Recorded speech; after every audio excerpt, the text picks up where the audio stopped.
Hello, friends. It's Hank with an unplanned ambient glow radio, as they usually are, if they're any good. I got to thinking a little bit earlier today about an old story that I had heard probably in grade school, at least. And I thought it was something like this. I thought that there was like a corrupt king or a corrupt ruler in a province somewhere, and um an unjust person that would rationalize or justify their illegal actions or immoral if it was codified. And so the laws were posted so high that the average person couldn't read them or was not capable of reading. And in the eyes of the unjust, this was just enough because warning was posted. You were just not capable of reading, which is just a contortion. It's mental gymnastics for the debauched, for evil. That's why this story still exists, or so I thought. Now, I thought it was something like Hammurabi's code. I thought it was like, I could be wrong in this though, but I thought that Hammurabi's code was an eye for an eye, but there was some other story that alluded to a series of laws that were posted too high for the average person to read them. And it also got me thinking about entrapment. It also got me thinking about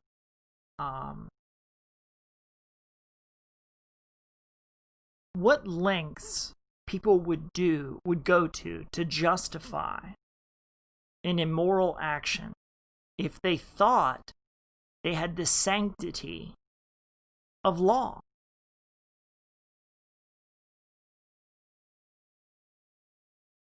Which is,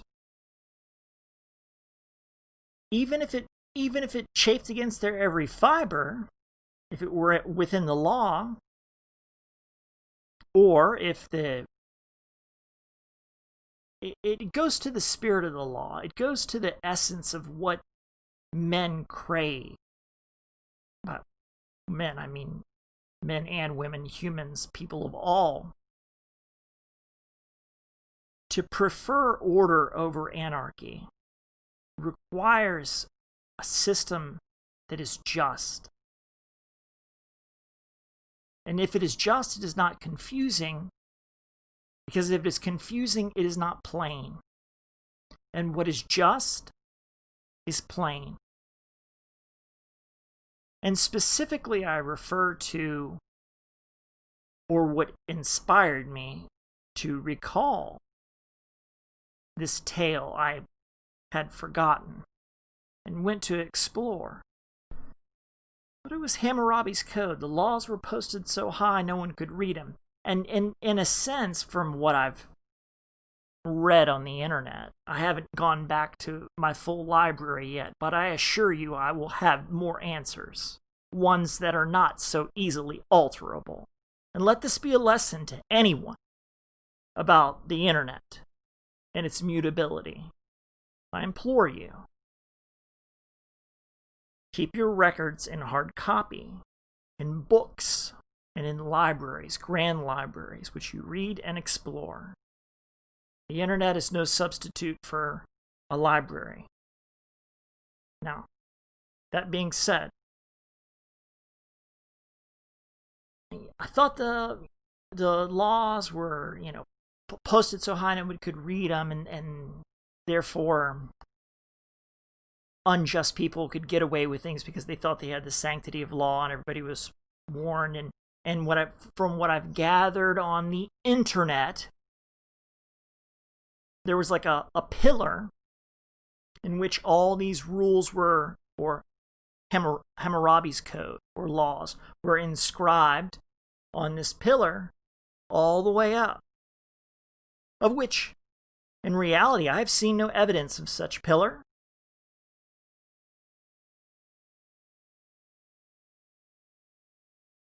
This is the extension of my vexation in this one particular principle that I am trying to relay. Now, most specifically, I was thinking about, okay, entrapment. What does that mean? Now, fortunately, I keep a few books on hand. So disgusted, so reviled, so repulsed I am by what I see and what is plotted, which is against the spirit of the law, no doubt, in my mind. It's obvious and it is plain. It is disgusting and it is deplorable. But I add to this the description here, and this is from Black's Law Dictionary, which is for the layman to understand. And I am not a lawyer, nor would I ever want to be. I don't want that seat in hell, because I'm sure there are many.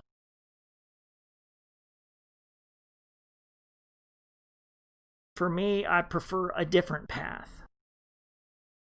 I thought when I was young I wanted to be a lawyer.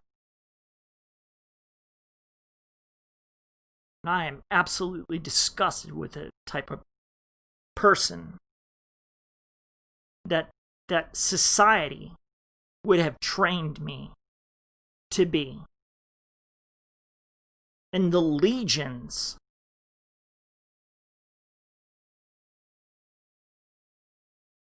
of who could be otherwise productive and scholarly people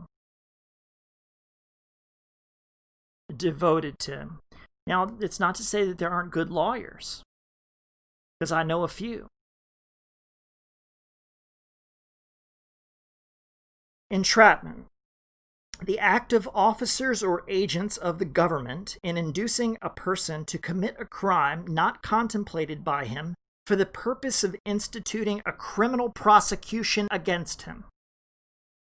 According to the generally accepted view, a law enforcement official or undercover agent acting in cooperation with such an official perturbates or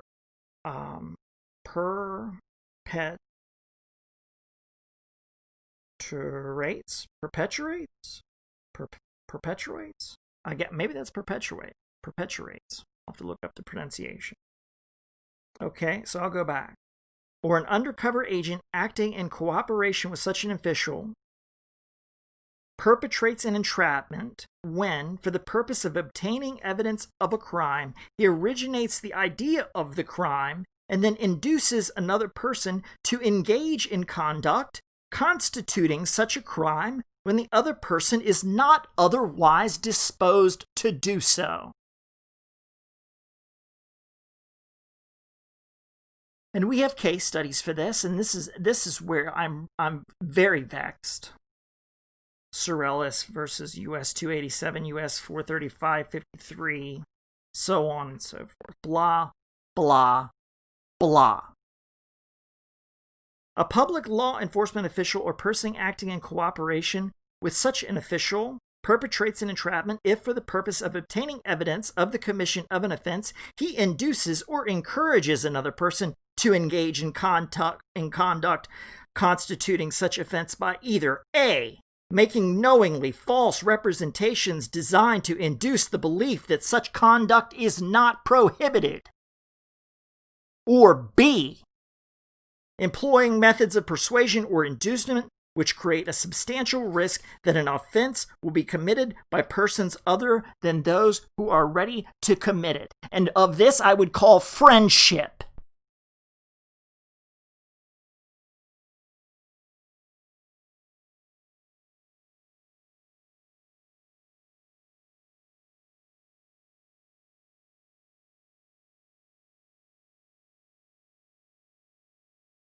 the dogs that infest our country make me want to vomit.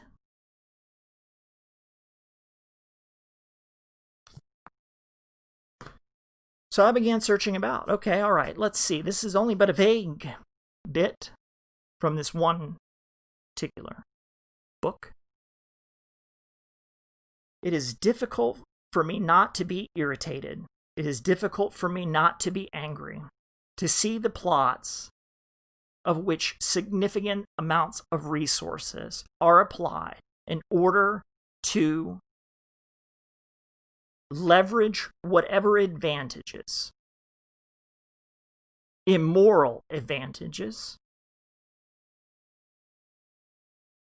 against an individual who exercises their rights in good conscience. I'll continue.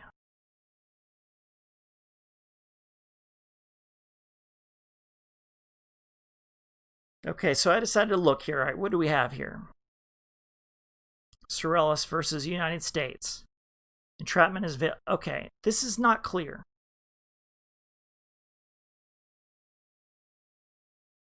Argued November 8, 1932. Decided November 19th, 1932.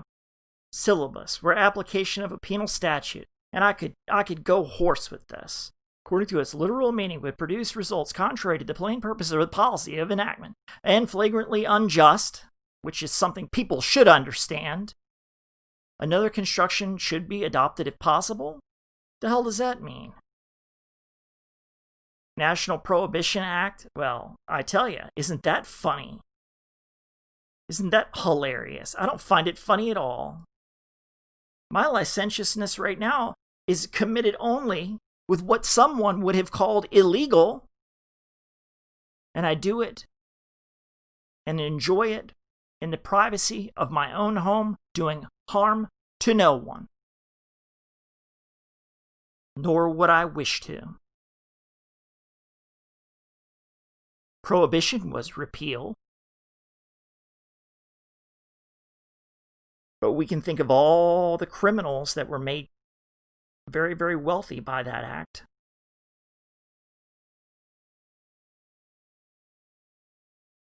Think of the war on drugs.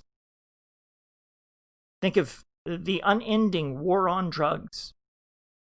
It's a war on the American people, is what it is. Just like the Prohibition Act was. And to what end? You cannot legislate moral. Moral is something that is inspired when a man acts his conscience and understands, for me at least, my understanding is in the grand sense, my understanding is under God. I am terrified, and everyone should be.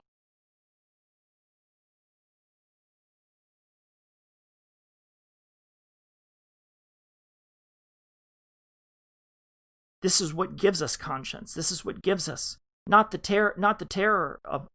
fear of God, but our love of God, but knowing that one day we will be judged by God, who is much greater than any man.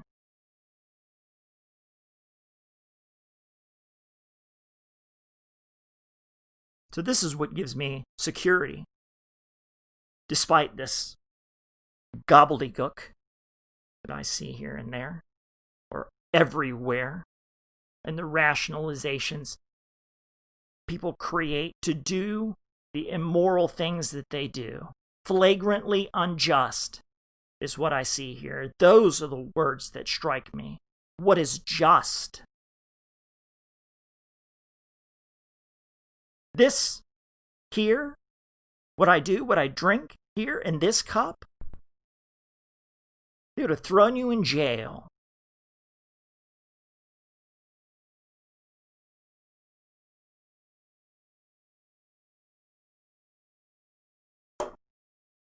People had better sense than that. You know why? Well, I guess there's a lot of reasons why.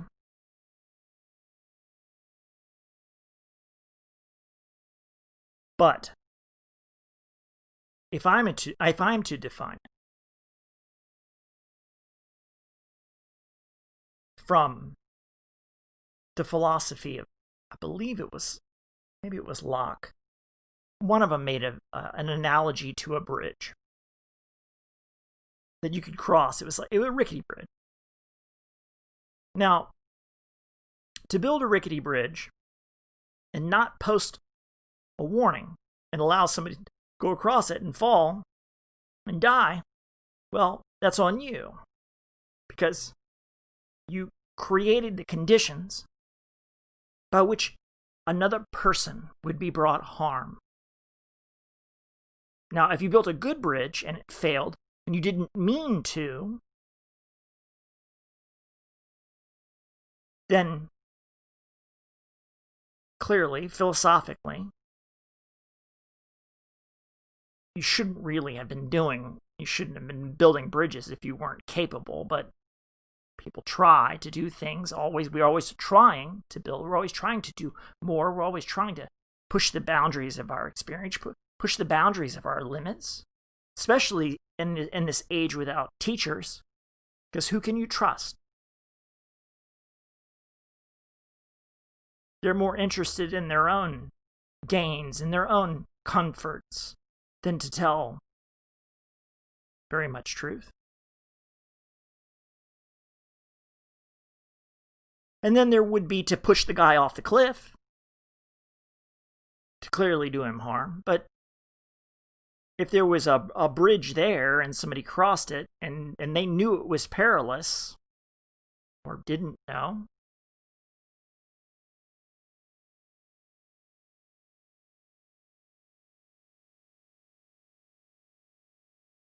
this is why I seek the company of wiser men. I would like to revisit that bit of philosophy. I don't think it was Locke, was it?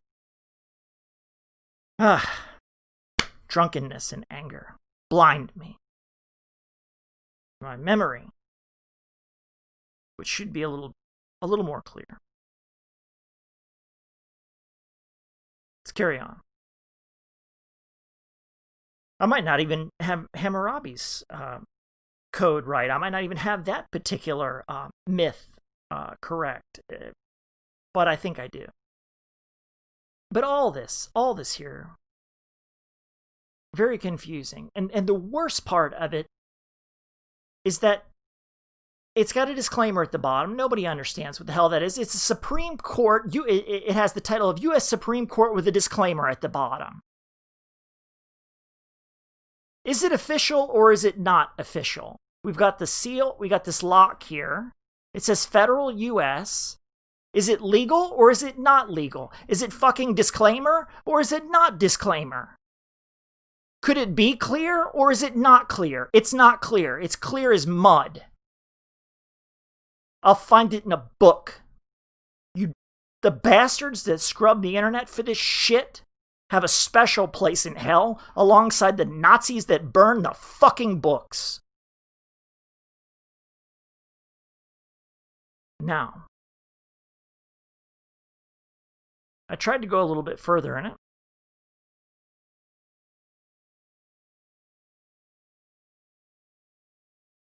And I read it. Prohibition Act and this and that, this case.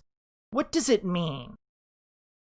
When I read it from this book, when I first started, that was crystal clear to me. This.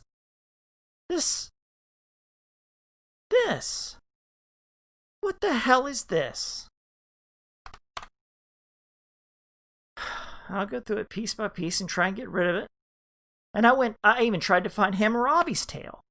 Where can you find the laws that are posted on this column? Too high to read, too far up to understand.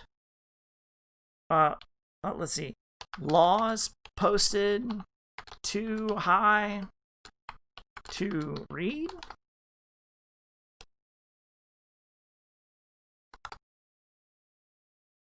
Okay, as a professor of law, blah, blah, blah, U.S. law. What the fuck, man? When I was a kid, I guarantee you, search engines worked better than this.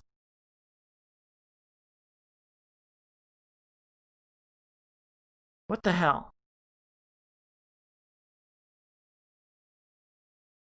U.S. Department of Education, you should be held responsible for this. That's a department that we could probably get rid of. Because they haven't done a damn thing as far as I'm concerned. What? High Times, magazine of high society. This is, the whole of it is disgusting. Let's figure this out. Hammurabi's Code of Laws, pillar.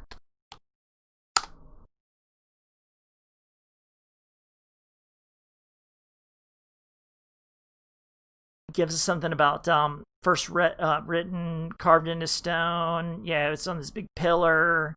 What was it? My civics exam, earliest form of law. Okay. Is this or is this not part of the fable? And I assure you, I have it in books that are not fucking modified by these Nazi scumbags that are scrubbing the internet. This is what I almost thought. A little piece here, enshrined at the Temple of Marduk, the national god of the Babylonians.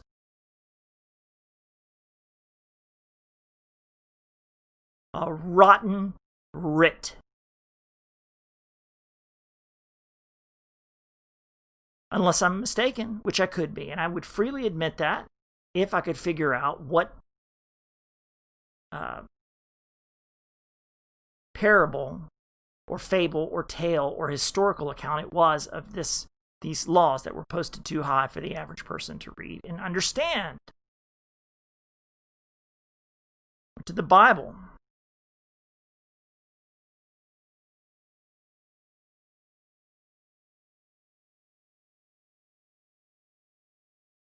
For we maintain that a man is justified by faith apart from works of the law. For sin was in the world before law was given, but sin is not taken into account when there is no law. This is how I feel. In my heart, this is how I feel. I feel people act without moral. I feel they act without justification. I feel as if the people that are supposed to maintain the law, to uphold the law, use it as a bludgeon to justify a moral act. And I have seen very little evidence to the contrary. Given that so many in my generation have been in prison.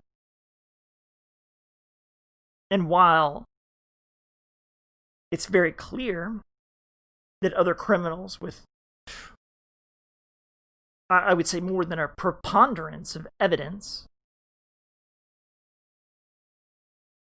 are guilty of higher, far more severe crimes than I would ever even conceive of doing. I consider myself to be a lawful person. I don't do it because, oh, well, I'm worried about getting caught or this or that or da-da-da-da-da. I am concerned about doing the right thing because it is the right thing to do. I obey the speed limit. Try to stay within the guidelines of the speed limit. Below it, if it's dangerous to the people around me. If it says 65 and the people around me are having difficulty or there's something in the road or there's a rainstorm coming in, I'm not going 65. I'll go as low as I can go to make that travel safe for me and the other people that are on the road. I don't litter. I see something like, I was in the store the other day, I saw a piece of trash on the ground, and one man walked over it. And I could understand what he was thinking. I don't get paid to pick up that trash. And I went down, I picked it up, I just put it in the trash bin. And the difference between me and that guy is I don't need to get paid because I love my city, I love my people, I love my town. And so we keep it clean. And the people that are working can set to the task, as they do, of working and doing a great job, which they do. So they don't have to walk around and pick up somebody's trash. Somebody drops it carelessly, and I pick it up. And I don't pat myself on the back and run down the street, whatever. I am in this particular instance. That's a bit hypocritical, but I'm only to make a point. Because that's what I like. I like a clean town. I like having nice things. I like being around good people. I don't expect somebody else to be paid to do any little thing. It is your responsibility. It doesn't have to be, but it should be. Yeah, you're not getting paid, but you are. The reward is you have a cleaner town. And here's the other little thing. When I picked that up, there was somebody behind me that watched me do it, that then understood that's the way we do things here. We pick it up and we put it in the dustbin. I didn't have to advertise it. There was somebody there to watch. I was walking by another store, or actually kind of the same building on a different day in a previous period in time. And there was $20 bills literally flying out of the side, across the street, sort of towards in the park, blowing towards the parking lot. There were two young guys behind me, and I was in front. And I pay attention. I try to, at least. And one boy got one, and I got the other two. And the last boy was obviously, man, that was a big opportunity to miss. That was $20. I was looking at it. There's three of us here. I've got two. Other boys got one. And I gave the other boy the $20 bill. Now, what would I have done with it? Probably wasted it on liquor, swallowed it away, and never thought nothing of it again. Probably could have gotten all three. Why not punch the little kid, in the face and take his $20 and triple up my gains I could drink away? No.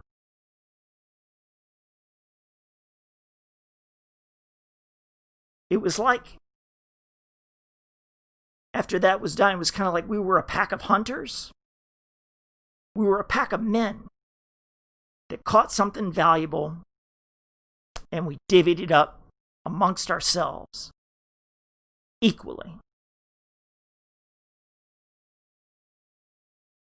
And you know what I did? I did waste it. I did waste that $20 I had on liquor. And I didn't have any money at the time. I never have any money because I don't keep it. Because I'm not very good with it. Because I spend it on things I shouldn't. So generally, I don't like to accumulate it. I prefer to give it away. And hopefully, I invest in people and in activities and in charity decent enough where, well, I know God finds a balance. And I take comfort in this.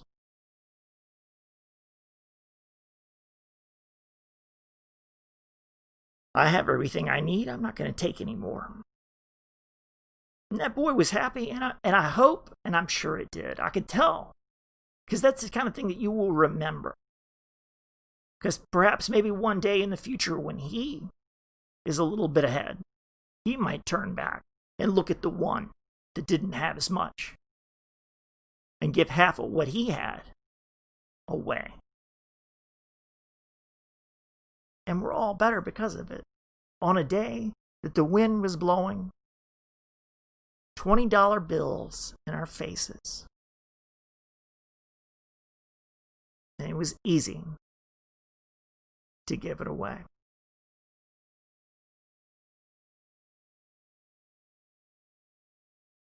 So to the point of entrapment, you go look it up. You go see if you can figure it out on the internet and tell me what libraries you need to go to and what you need to reference. But I think you should know in your heart what that is and what would justify somebody to do such a thing.